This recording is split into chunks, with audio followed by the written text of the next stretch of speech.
All right, sometimes as entrepreneurs, we convince ourselves that cutting certain corners are going to help us save money. And we see this all the time. And we don't think it's like cutting corners, but in reality, we are implementing a lot of strategies that are coming up with little shortcuts along the way. And of course, there are some of the obvious shortcuts like falsifying your expenses or not claiming all your income on your taxes. Now that's different. That's potential tax fraud, and that's a whole nother topic, okay? What I'm talking about are the well-intentioned attempts to save money in the short term by doing something that just deviates from normal behavior ever so slightly. So when you spend a lot of energy on micro actions that are designed to save money in the short term, you might actually be costing yourself more money in the long term. The micro is really the details, the daily actions and decisions, and the macro being the broad strategy, the long game. And it's just like fitness, right? If you're cutting carbs altogether out of your diet, you might lose weight, but that's not really a long-term health strategy for you necessarily. So it's about what are your short-term goals and what are your long-term goals. And we don't want you to compromise your long-term goals by trying to fulfill short-term goals. So today, I want to walk through 4 ways that you're allowing yourself to focus on the micro too much, 4 ways that you are probably doing this, and how these actually limit the expansion of your business in a very real way. I mean it when I say that collectively, these 4 limiting beliefs are costing you thousands of dollars, and you may not even realize it. So the first one, this is one of my favorites, I swear. I don't want to earn too much money because then I'll have to pay more in taxes. This is like saying, I don't want to get fit because I might have to buy new pants. Right. Or I hope I don't have a happy marriage because then I have to buy anniversary presents forever. Right? It's almost like a complain brag, right? It's I don't want to be so rich because I want to pay more in taxes. No, you don't want to give up $100 because you only get to keep 80. That's not how it works. 80 is still better than 0. Why would you want to opt out of success just because it comes at a small cost? You're saying no to $100 because it's going to cost you 20? That doesn't make any sense. From a logical math standpoint, it doesn't. Of course, this is a very real fear for a lot of people. They think that, taxes are going to keep going up. I'm going to be in a higher tax bracket. Not necessarily. If you jump into a higher tax bracket, it just means that every dollar you earn from now on might have more taken out of it, but it's not 100%. So long as you get to keep the money that you're earning and as much of it as possible and take advantage of new tax strategies, this is actually fantastic for you. And, politics aside, the more that you earn in your business, typically that means the more flexibility you have in tax strategy, because there are certain rewards to being a business owner, certain incentives that Congress has implemented. One of the best ways to reduce your taxes is actually to make more money in your business. So if you're currently running your business as a side hustle, going all in and replacing that salary that you make from a W-2 with your business income means that you can deduct business expenses against that income. You can implement strategies to save. You can hire people. You can create jobs.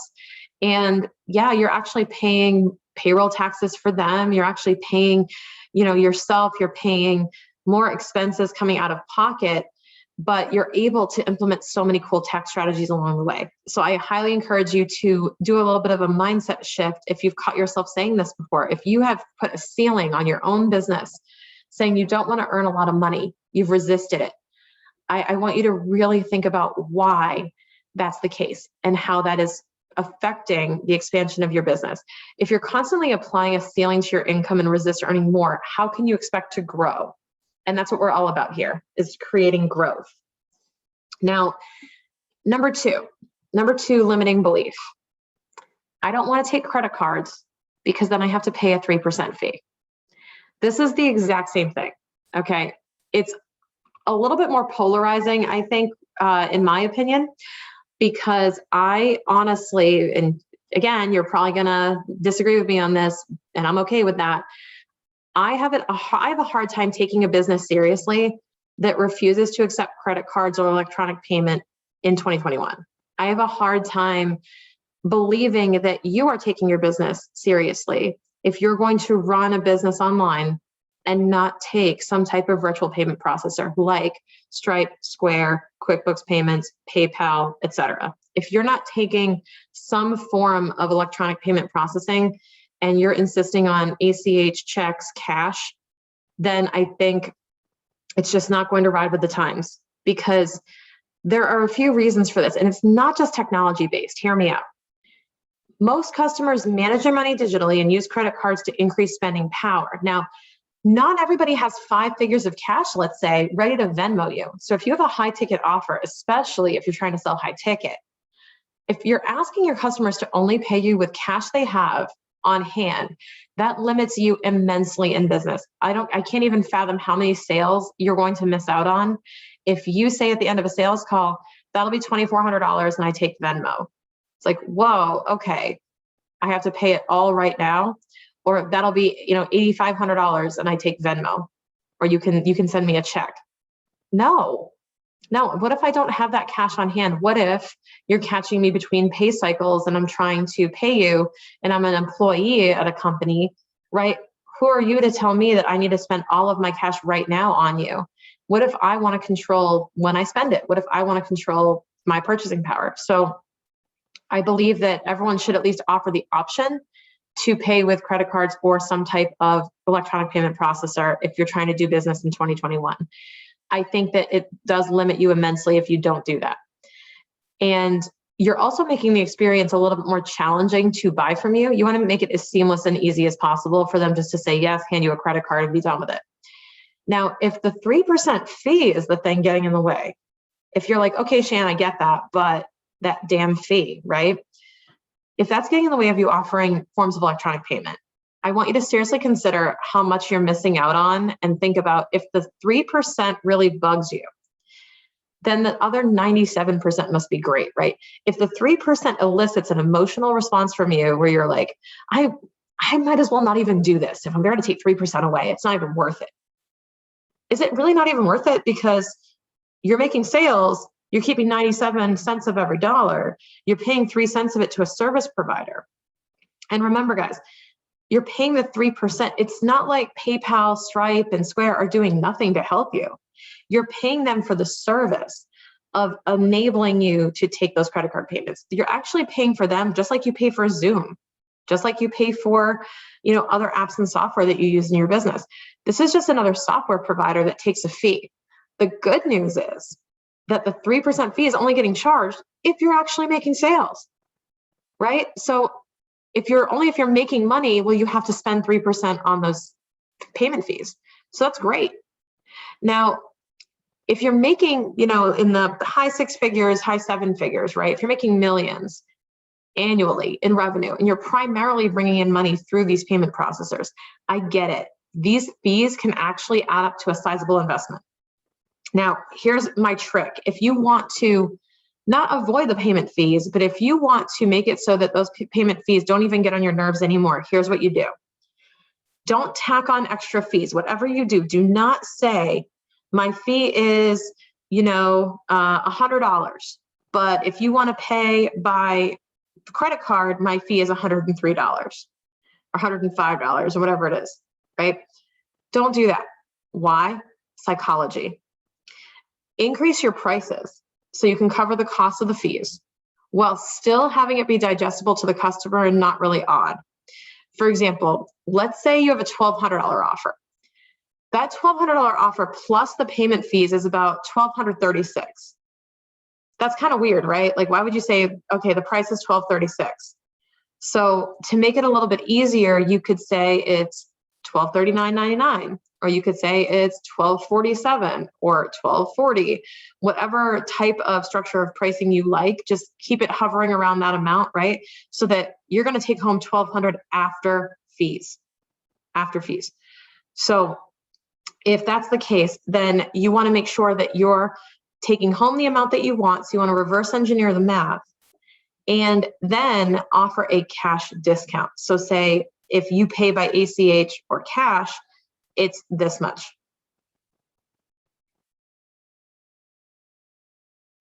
Now, if you run a business with $2 million of annual revenue collected in credit cards, That can be a savings of $60,000 annually.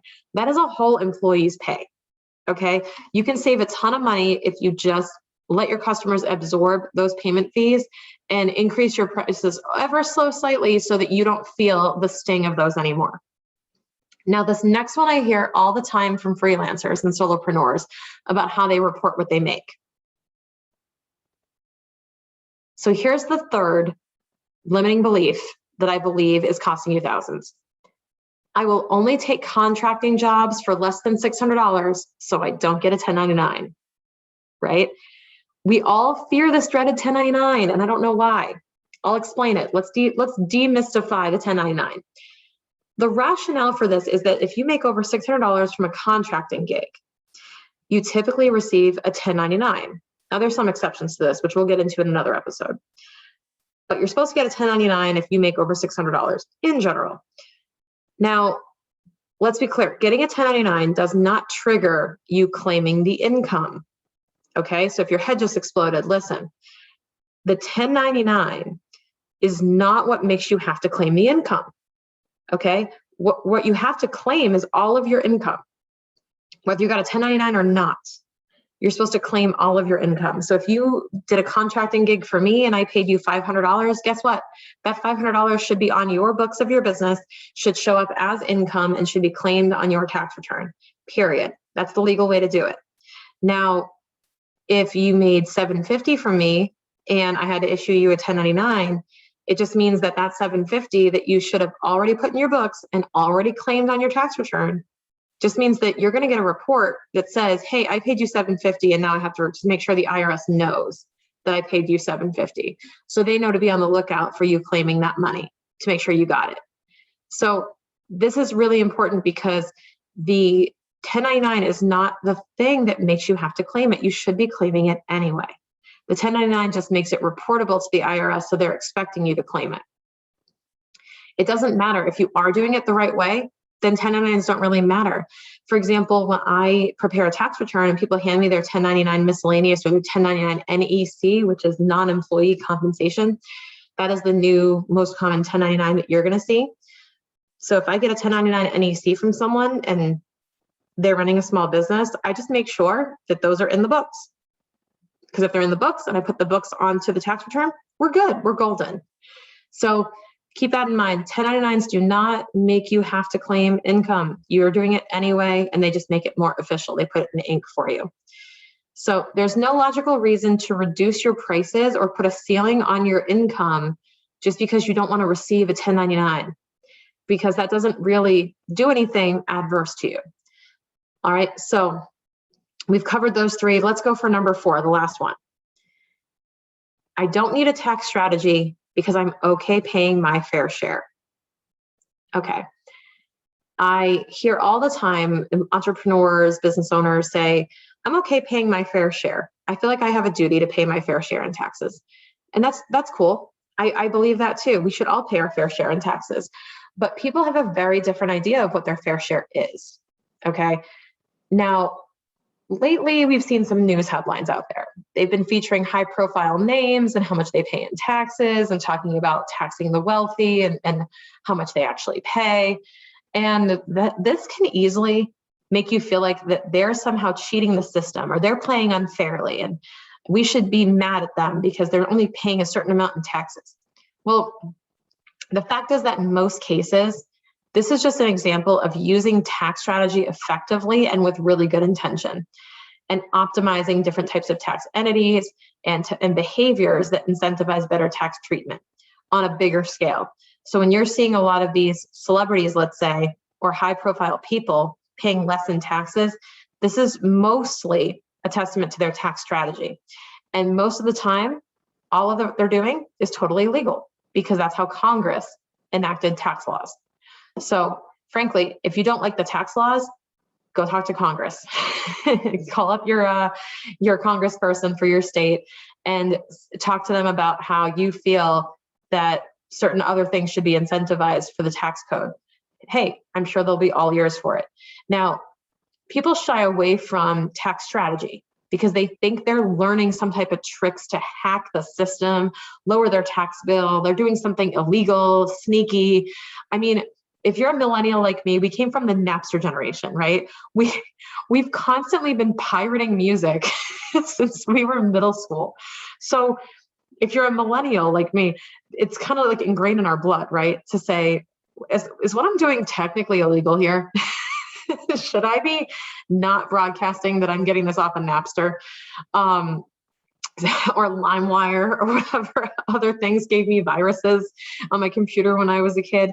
So if you think that what you're doing is illegal, okay, if you think what you're doing is illegal, it's probably not when it comes to taxes. Of course, talk to a professional to make sure, but tax strategy is really about learning the rules of the game so freaking well that you can play the game and you can play by the rules, but you have a better chance at winning.